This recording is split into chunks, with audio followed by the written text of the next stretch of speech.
มาได้กินข้าวนำกันสุคนเด้อเมนูลาบปลาเขาก็ลาบปลาเนาะภรรยาเป็นเฮ็ดถาเนาะแต่บ่ค่อยหาอาจจะไปปิกมาเนาะเบิด3 ขวดนั่นแหละคนกับหมักเมาเนาะชีวิตช่างยนต์มันแนวนี้เด้คำมากะกินเหล้าเนาะดื่มแหน่เล็กๆน้อยๆเนาะภรรยาเพิ่นก็เฮ็ดกับข้าวสู่กินเนาะแต่ดื่มเป็นพิธีพิถันกับบ่แม่นเนาะแต่ว่านานๆเป็กเทื่อนึงเนาะคือว่าเมียเพิ่นเฮ็ดกับข้าวสู่กินเนาะคือว่าแซ่บหลายเนาะหน้าตาก็เป็นตาแซ่บเนาะซอยเนาะมื้อนี้เนาะเนื้อปลาเนาะแต่ว่าแซ่บเลยทีเดียว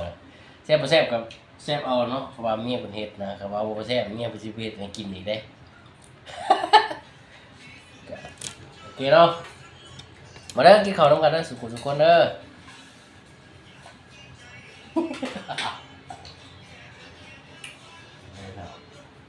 ข้าวกินข้าว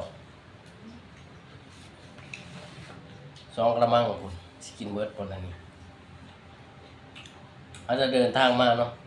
อาบน้ำเมื่อกี้นี่เนาะ